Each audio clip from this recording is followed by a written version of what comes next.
The bread that kept ancient Egyptians alive was simultaneously grinding their teeth to nothing. And once the enamel was gone, once the pulp was exposed and infection set in, a loaf of bread could kill you. Not dramatically, not with warning, just a slow, hot swelling in the jaw that spread to the bone, then to the blood. And then you were done.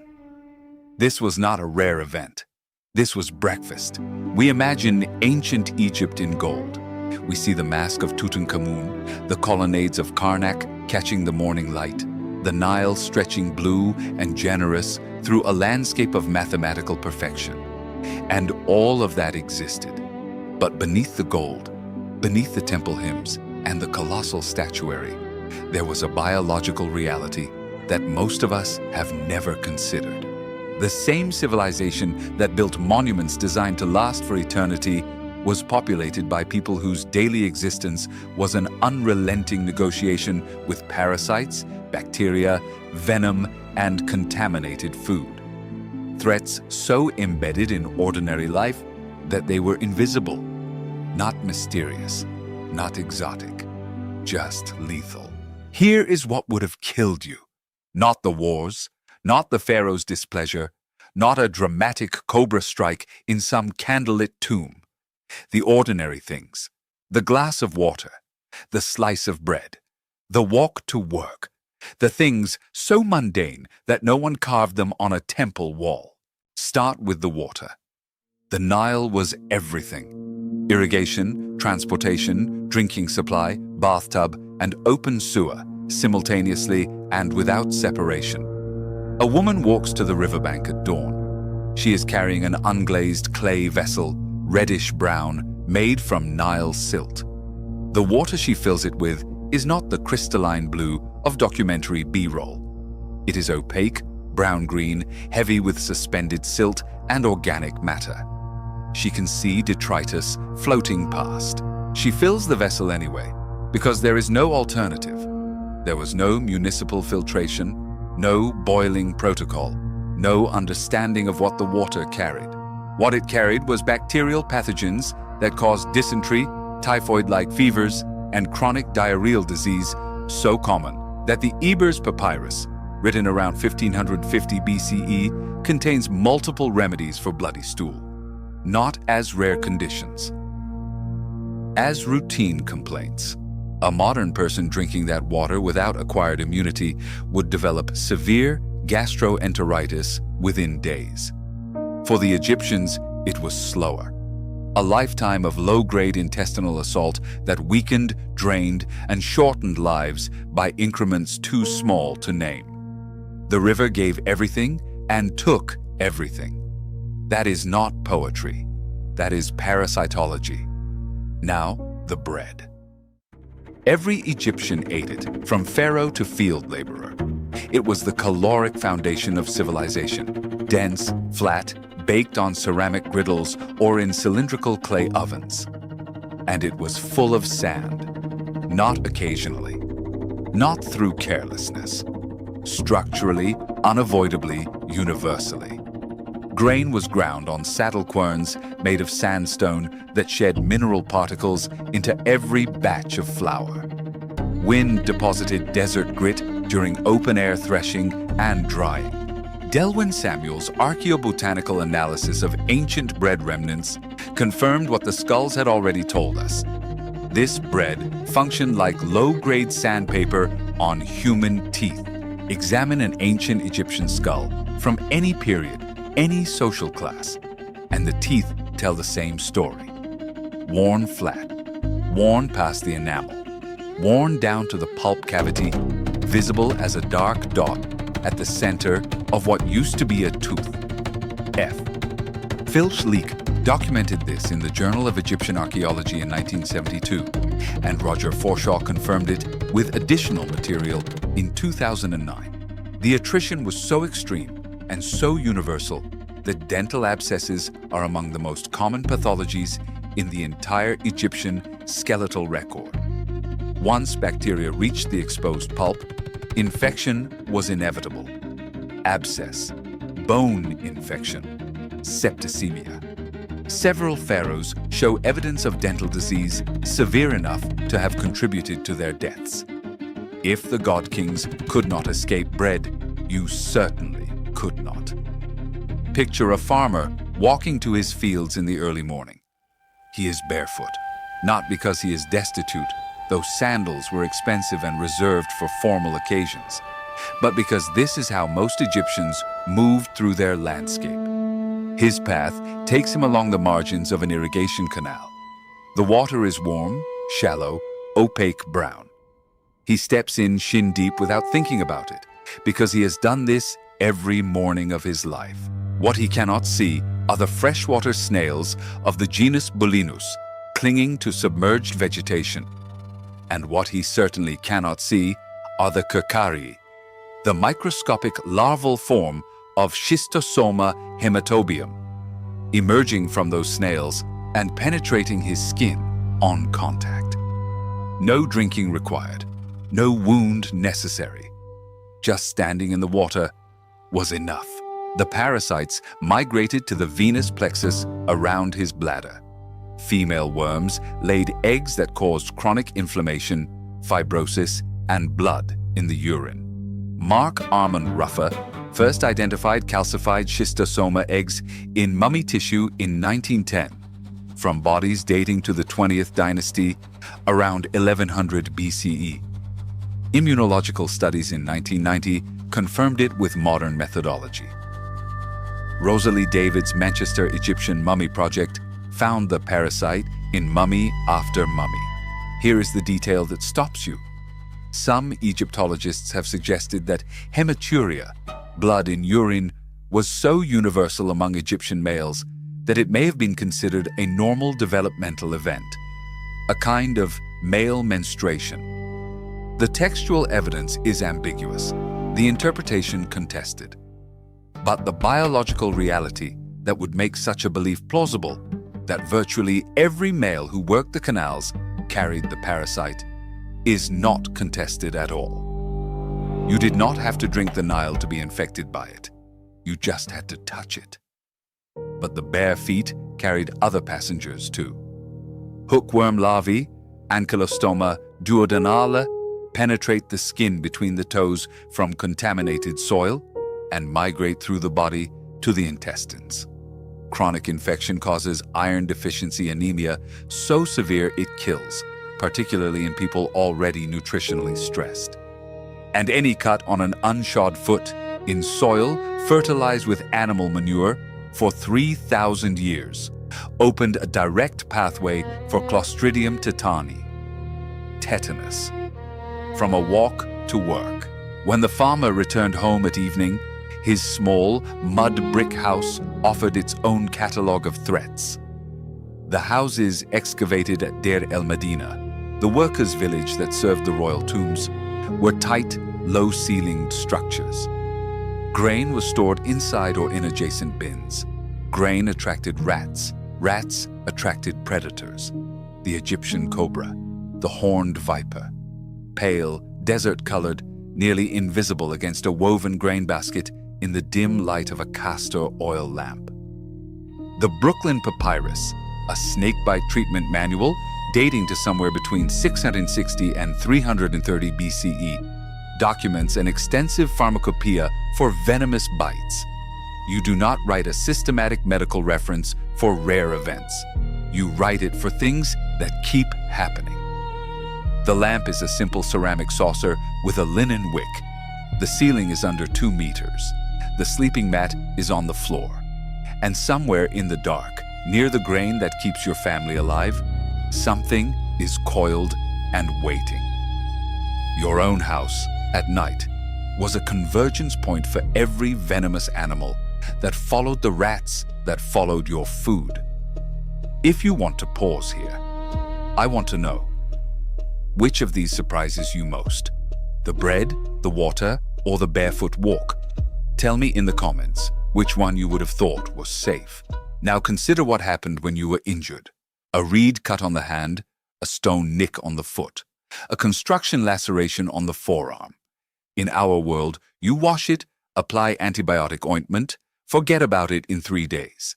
In ancient Egypt, you went to a physician, and the physician, educated, methodical, socially respected, consulted his training, reached for his mortar, and applied a poultice made of crocodile dung. This is not slander. This is the Ebers papyrus. Crocodile dung, donkey dung, fly excrement, mixed with various binding substances and applied directly to open wounds or ingested. Dung contains Clostridium tetani spores and a full spectrum of enteric bacteria. The best doctor in the ancient world was introducing the very infection that would kill you, with professional care and genuine intention to heal. But here is what makes this tragic rather than merely grotesque. The same medical tradition that prescribed dung also prescribed honey for wounds, and honey has verified antimicrobial properties, confirmed by modern research. The same Ebers papyrus that calls for fly excrement also prescribes pomegranate root steeped in beer for intestinal worms, and pomegranate root bark contains pelletiarine, a genuine anthelmintic compound that actually works. The Edwin Smith papyrus, written around 1600 BCE, describes 48 surgical cases with a diagnostic methodology so rational it startles modern readers. One surgeon describes observing the pulsation of the brain through a skull wound. A rippling, he says, like the surface of molten copper. This is the earliest known clinical description of cerebral pulsation. The same surgeon then classifies the case as an ailment not to be treated. He knows his limits. Egyptian medicine was not quackery. It was brilliant observation trapped in a framework without germ theory. Effective remedies sat side by side with lethal ones in the same pharmacopoeia, and the physicians had no systematic way to tell which was which. A scratch that should have healed in a week became, in the hands of a competent and well-meaning doctor, a death sentence. The men who carved the royal tombs faced a different arithmetic.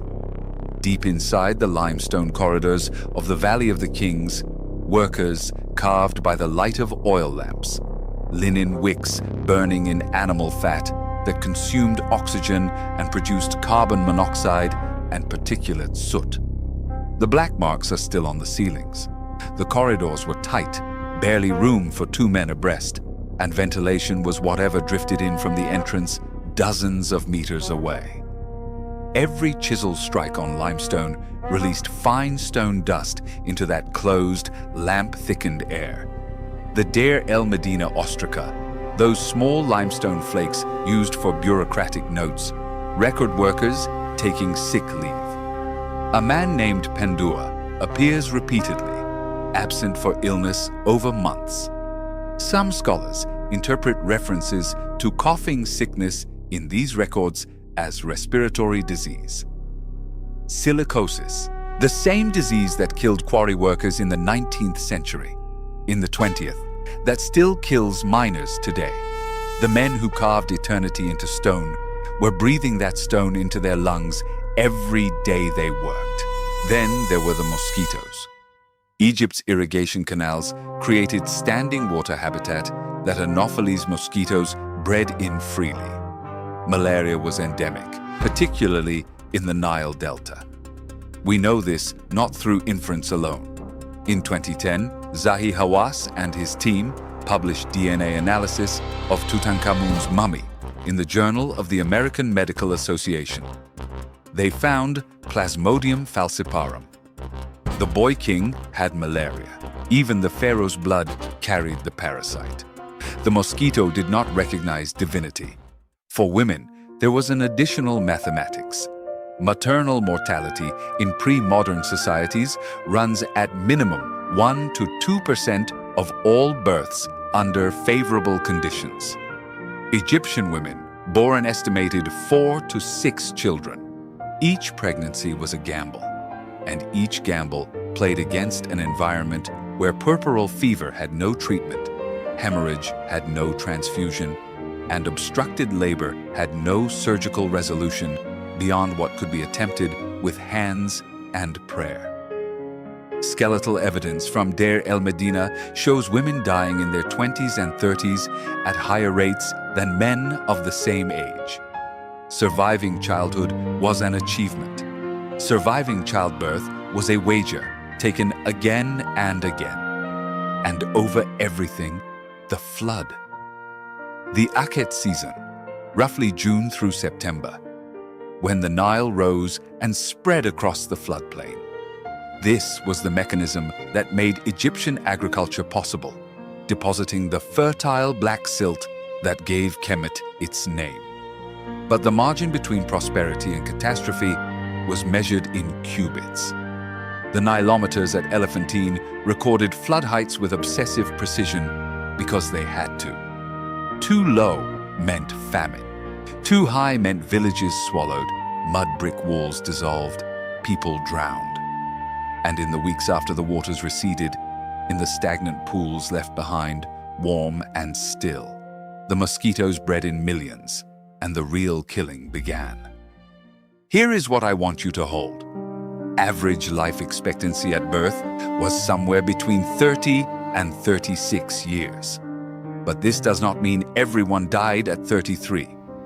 It means that infant and childhood mortality was so catastrophic, perhaps 30 to 40% of children dead before age 5, that it dragged the average into the ground. Adults who cleared childhood could reach their 40s, 50s, sometimes beyond. Ramesses II lived into his 90s, but even those survivors carried the record of everything described here in their bones and organs. The worn teeth, the parasites in the bladder, the calcified evidence of infections survived and infections that merely paused. These were not primitive people. They were not ignorant. They built a civilization that outlasted every dynasty that followed it, that left records we can read 3,000 years later, that figured out honey kills infection and pomegranate root kills worms through observation alone, without microscopes, without controlled trials, without any theory to explain why one remedy worked and another introduced the disease it was meant to cure. They were operating with extraordinary intelligence inside constraints that would kill any of us in days. The popular image gets the proportions wrong. We remember the gold mask and forget the sand in the bread. We remember the temple hymns and forget the blood in the urine. We remember the divine kingship and forget that the divine king himself carried malaria parasites in his blood, indistinguishable in that one biological fact from the lowest canal worker on his estate. What Egypt actually was, what 3,000 years of continuous civilization actually looked like at the level of a single human body, was a negotiation conducted every day between extraordinary cultural achievement and an environment that never stopped trying to kill the people who built that culture.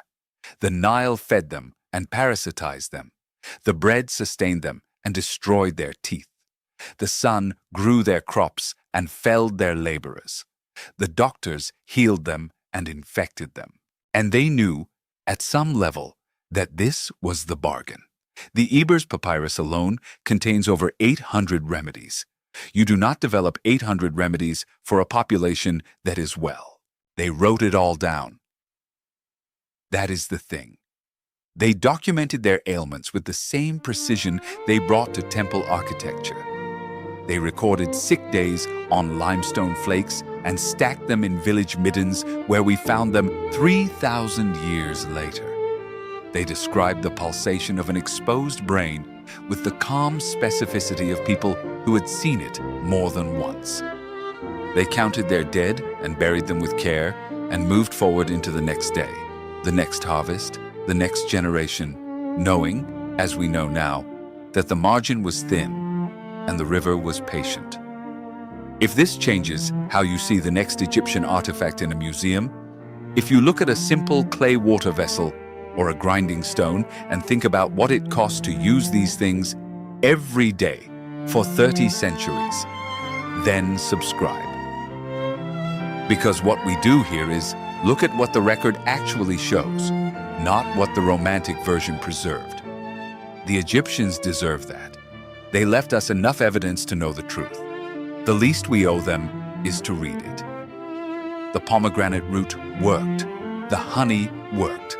They figured that out by watching, by trying, by burying the ones for whom the other remedies did not work, and trying again. 3,000 years of trying. That is not primitive.